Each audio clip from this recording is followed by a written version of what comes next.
Welcome back, Palians. It is Randy from Stibby Guitar here, back with a video on patch 0.177 for Palia. So excited for this new content update, and mainly because it fixes over 200 bugs in the game. What a huge, huge, huge win for Singularity 6. We absolutely love working with this company, being Palia partners, and we love the way they are heading. Now, let's get right into it because there is a lot to unpack here. We are first going to take a look at the new Paltech set. As you can see here, there is stuff ranging from an icebox, a drink dispenser, a range hood. Let's go. We all need some more range hoods in our lives. A ceiling fan. Absolutely. I am going to have ceiling fans in every room because I cannot live without those in real life as well. A wall clock. And let's not forget these awesome looking vents for the floors and the walls. I am in love. Now, something to note, the gramophone pictured is not a part of the set. It was already given to us in a quest from Kenyatta, but it does match. The fan right next to it and the claw machine were unfortunately not added this go around for different reasons, but they will be added in the future. Now, something to note, the recipes for the Paltech glove, Paltech microscope, and the range hood are available from purchase from a certain someone found in the underground. I think you can figure it out. The remaining recipes can be unlocked through inspiration, so just by the normal process of building the recipes, you'll unlock the new ones. Now, going from that, we have even more new furniture stuff, and this one I am excited for. Prepare to have dinner parties because we finally got the gourmet set. We've got plates, we've got cups, we've got stackable bowls, we've got spoons and forks and knives, new cutting boards, and that's right, stackable butter-filled pots and pans. I am ecstatic about this. I have been doing all this makeshift crap to finish my kitchens off, and I'm so excited that we're getting that little decor, that we can finally finish these rooms off to really make them feel like a home, and we're getting it, and I couldn't be happier.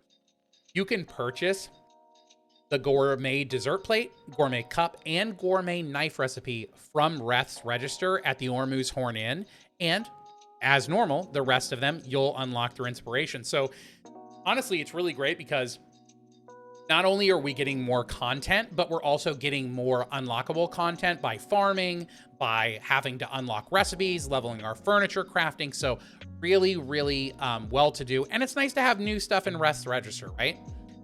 What we can then see is a new Rummage Pile. Now, I know what you're thinking, and you're thinking the same thing. Randy, isn't it called the Disappointment Pile? Well, for some of us, it absolutely is. And while I'm not a huge fan of a new RNG-based pile coming with decor, this one does look very fun. As you can see, it is very sea-themed, and you know, you gotta have at least one beach bathroom, all right? But it is going to come with 11 new items that are unlockable through getting them, and that is the Flotsam large candle, small candle, the sand art, the driftwood decor, the towel rack, the bookshelf, the porthole frame, hanging mobile, the scallop, the conch, and the glass buoy. Honestly, I think adding shells and the conchs to the game are probably the biggest wins. I do absolutely love the sea theme decor. I'm hoping it unlocks the recipe, but we will see. Now, there are also 13 new found item quests, which, to be fair, I think most of us have gotten those, so that's not as big of a worry. But there are 13 new found item quests that are exclusive to this area. One of them is Hodari's Grill, which I am super stoked to get. And yes, it works just like the campfire, but obviously it looks way fancier, just like the one Hodari uses. Now, here's the deal. Once again, I have mixed feelings on this because I hate having cool decor pieces locked behind RNG where really the end game is decorating. I understand it's a reason for us to log in. I understand it's a reason to keep going, but you know, if you're anything like me, I went literally 4 months without getting anything from the piles, and it feels bad. So we'll see what happens, but hopefully you have way better luck than I do with this new rummage pile. Now, turning into another thing, forget the gazebo, move out of the way. The pavilion is here, and you can get it at City Hall. Now, this pavilion will start at 10,000 gold and go up the more you buy, very much so just like everything else. Now, this should be customizable as far as roof and floor goes from these images. Hopefully that is the case. I have not had hands-on with this, but I do notice that it is using one of the floor patterns that we can customize our home with, so I am hoping that it can be customizable. Now, another great thing is 12 new wallpapers have been added. We have the mirthful mosaic wallpaper, the woven bark cloth wallpaper, the flowering field wallpaper, painted scroll wallpaper, vibrant threads, floral felicity, waiting hibiscus, fanning leaves, the simple diamond, noble bloom, spring blossoms, and riveting twines wallpaper. Boy, did you realize that I was going to say wallpaper that many times, as I thought I was going to, and then I pivoted. You can purchase them at Tish's store. Once again, really great to have new stuff to save for and to buy. Now, also, I want to mention, we all loved Hot Pot. We all loved the new Magi Market. And remember, the bok choy, green onion, and soy sauce are now purchasable at Zeki's store. So go get your seeds and start getting those crops going if you did not purchase them during the market. Another new amazing thing is you can now go directly to Bahari Bay from your housing plot for free. You have not noticed, behind your house, you now have an area where you can travel directly to Bahari. So if you go back behind your house, and I will show you, it is up this way, you will have a new area with a mine shaft. And yes, this is going to take you directly to Bahari and back for free.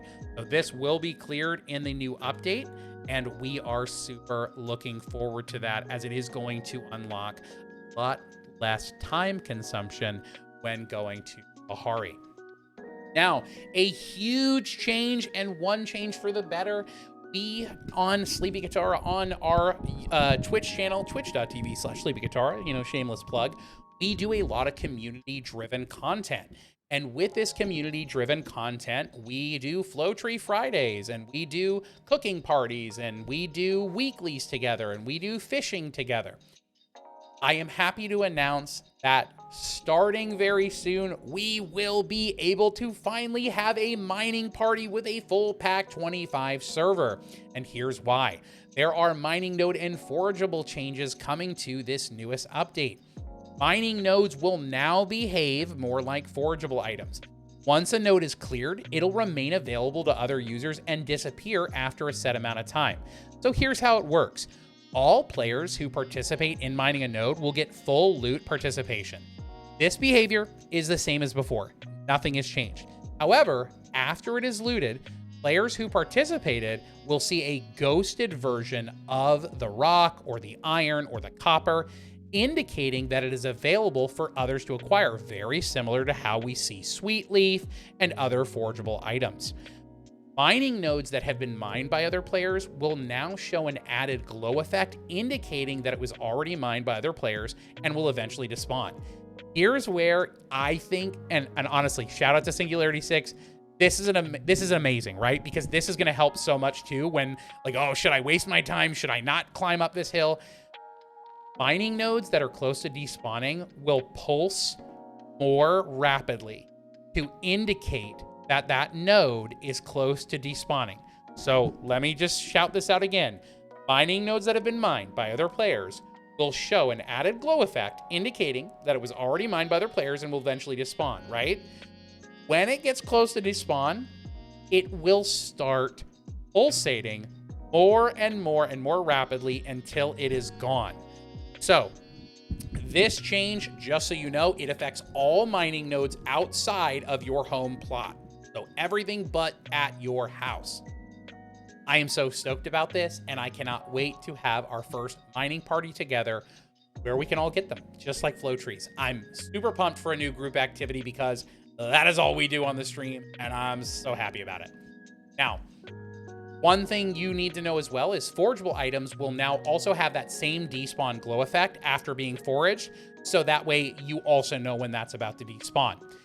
Another great thing they've done to kind of take effect to this new mining change and the other changes to more benefit group play is they've actually extended the duration of flare arrows to stay active to support the changes to mining nodes and other stuff. So flare arrows will actually now last up to 3 minutes. But just like normal, remember, each player can still only have one active flare arrow up at a time.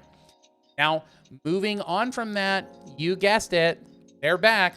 New and improved and better and awesomer premium outfit bundles. One of the featured outfits is the Astronomer bundle.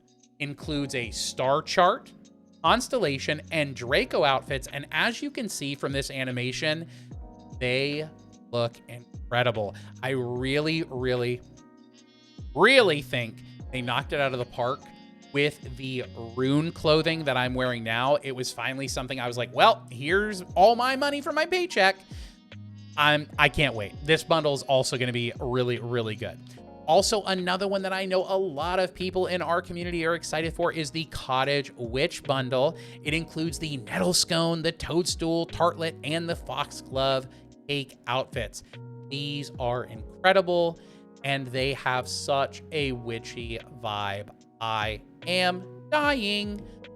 The other ones that I think are okay to decent, my personal opinion, is the premium outfit bundles of the Timely Tailor bundle, which includes the Fine Chap, the Good Fella, and the Lovely Lad. You know, whoever makes these names, God bless. the Killama Cook bundle, which is Delilah's Ranch, Ashura's Inn, and Badru's Garden outfits, which I do think are pretty cute. And especially for 1,275 coins, it's not too terrible. And then, of course, the Strapped In bundle, which includes the Urban Ruins, the Neon Nightlife, and Garden City outfits, which I think have some merit to them as well. Now, there are way too many bug fixes to go over in this video. I believe you are going to see about, I don't know, 12 pages, probably more of bug fixes because, like I said, they fixed well over 200. Now, one of the things that I want to point out, and I think there are some huge ones, right, that we need to discuss. They have made some fixes so that cross-region traveling should see some improvements and hopefully should be entirely resolved. So, a lot of our community is on North America, and we're very lucky that a lot of our community is on North America. However, we have a good amount of people that sadly we haven't been able to play with since the server cross-server bug has happened because they're in EU or Asia Pacific. So that being said, that should be resolved. Also, in their last patch, I just want to make it known, they did a lot of improvements to the accomplishments and achievements, and it should now officially be working as expected. And what I mean by that is if you had your achievements all blacked out where you couldn't see them and you could not claim them, that should now be officially resolved.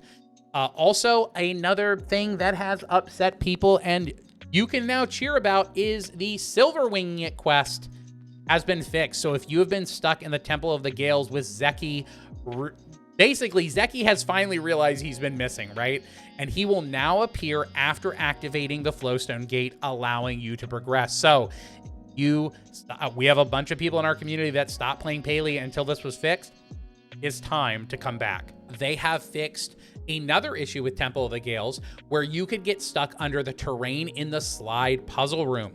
That should now be resolved.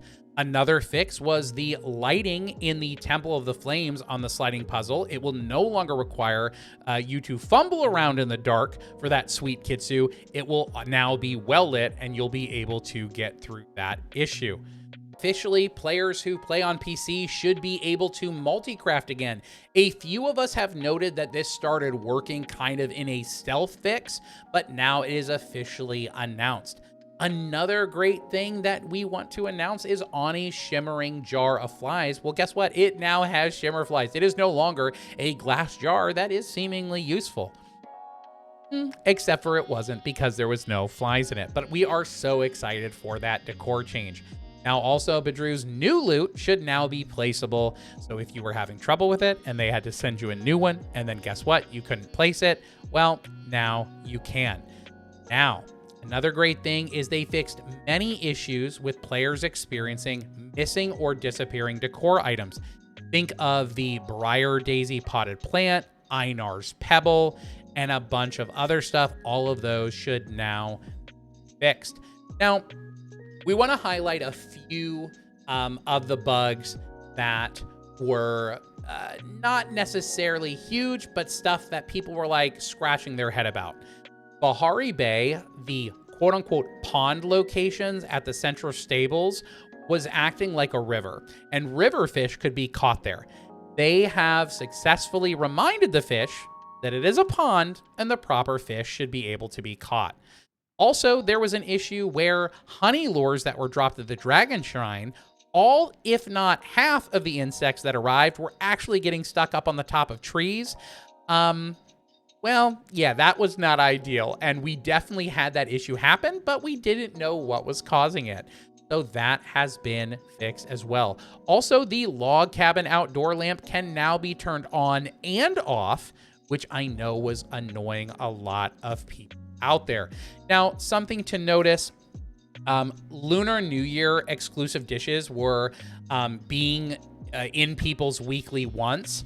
That has now been fixed, and they will no longer be weekly once, and I think that will help a lot of people be able to complete full weekly once rather than being locked out because they don't have the recipe. And the last one is the housing plot chimney smoke is not, in fact, a new art installation. It should now properly look like smoke again, rather than that blocky mess that looked like it came off of the PlayStation 1. Now, that is all she wrote, and man, I am so excited to start playing this new patch, start getting my new housing decor, and so much more. Something that I would like to add in that I didn't add in at the very beginning of the video is the kitchen decor set, as far as we have been told, is fully customizable as far as color. So if you want the spoons a certain color or the plates a certain color, you can do so. You know, guys, once again, thanks for watching this video. And if you liked what you saw here, feel free to like and subscribe. And guys, comment down below what are you most excited about for this patch. And once again, you can find myself and Rel streaming live on Twitch all the time. Twitch.tv/SleepyKatara. Thank you so much for watching this video, friends, and see you in Palia.